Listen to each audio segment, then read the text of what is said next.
Well, hello there, and welcome back to OmCatSat.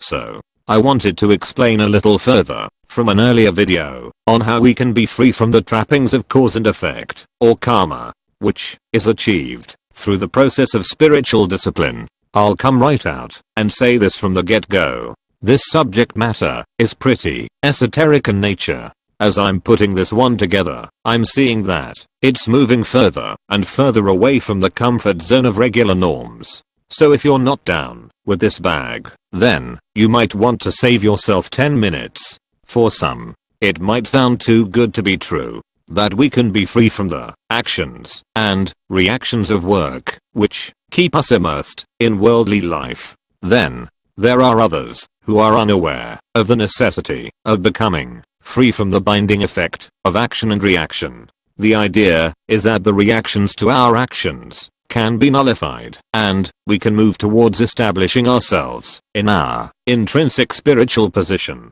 which is inherently blissful. In the Vedas, 3 paths have been laid out: the path of action, or karma, the path of knowledge, and the path of devotion. Living in this world invariably means that we are entangled in the intricate bond of cause and effect. We have to taste the fruits of our good and bad deeds. So I hope that most of us are up to speed with this basic principle of cause and effect, and also have an understanding, at least in theory, that to be free from the bonds of work is a desirable thing. One of the perks of living a spiritually orientated life is that the cycle of action and reaction is terminated. This is a big claim, and we are going to try and explain how it works.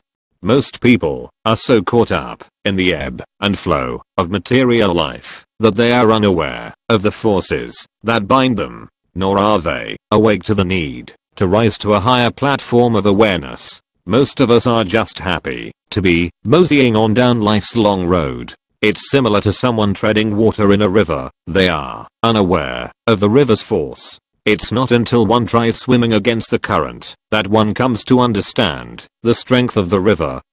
Another example is that of the law-abider, who has no experience with the force of law. It is not until one breaks the law that one will come to know the full force of the law. Similarly, while meandering along, following the natural current of life, we are unaware of the strength of the material energy. It's not until we try to become free from it that we will experience the power of her grasp. And, as I mentioned before, most people don't even realize the need to become free. The Vedas explains that there are different qualifications that determine our eligibility for the 3 different paths mentioned earlier.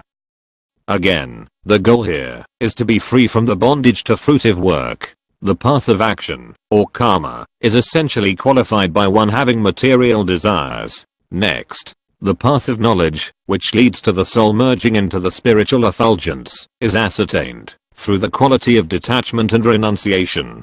Finally, through the attribute of faith in the divine play, the loving exchanges between the infinitesimal spiritual spark and the supreme absolute, is a qualification for the path of devotion, which is sometimes referred to as the middle path. Essentially, there are 3 paths available for the conditioned soul: the path of exploitation, the path of renunciation, and the path of dedication. To expand a little further, on the first path, one is trying to elevate oneself materially, either in the worldly sense, or in the effort to enter into the heavenly realm, or in the endeavor to attain mystic powers. The second path is for those who wish to merge into the universal light, which is, for those who don't know, the stage of oneness with the Absolute. The third path is for those who accept the doctrine, known in Sanskrit as Achinsya Bheda Bheda Tattva, or the inconceivable, simultaneous oneness and difference of the finite soul with the supreme absolute Godhead. In the first path, there is little impetus to become free from the bondage of work. In the second path, although there is freedom from work through the cultivation of detachment and renunciation, it is considered from a neutral viewpoint as a type of spiritual suicide. Why spiritual suicide? I hear you ask. Well, when the soul merges and becomes one with the divine light, that soul loses his individuality. For this reason, it is considered, by those of the Achincha school, to be spiritual suicide. It is through the third path, the path of dedication, that completely destroys the karmic debt that the soul has incurred over literally lifetimes upon lifetimes of material activities. However, the destruction of karma doesn't happen overnight. The example of the electric fan can be used to explain the gradual process of the burning of karma. When a fan is unplugged, it continues to spin, and then gradually it comes to a stop.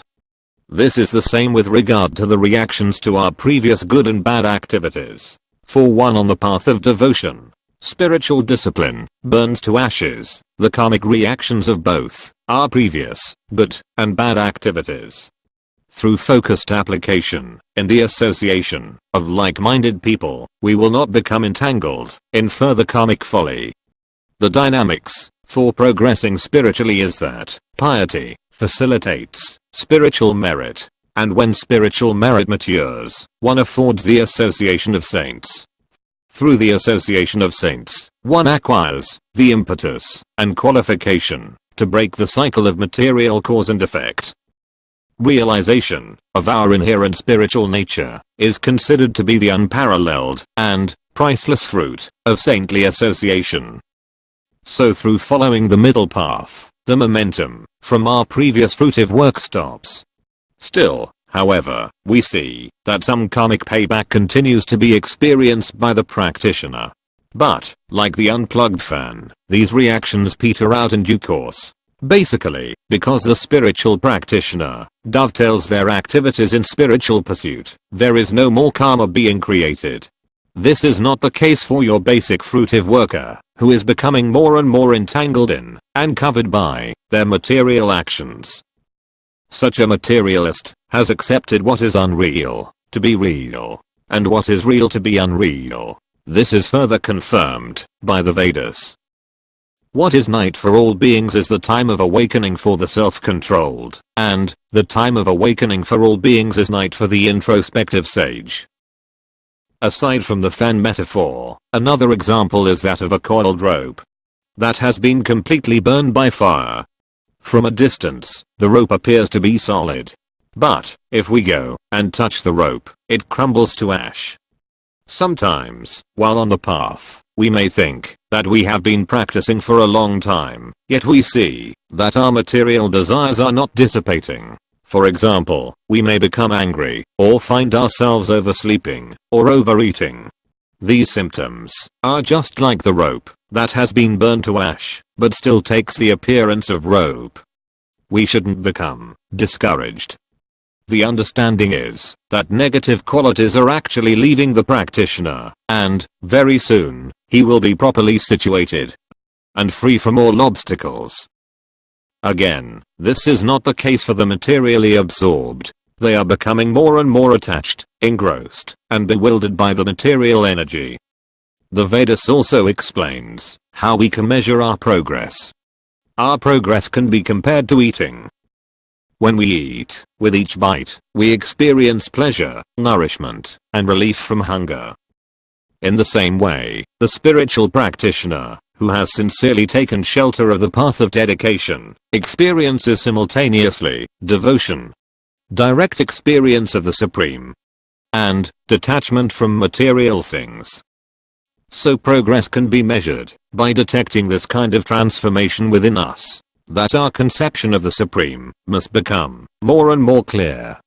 There is also a measurement that comes from the negative side. Namely, how much I have become apathetic to non-spiritual things. Frankly, we will find material interactions pointless and unbearable.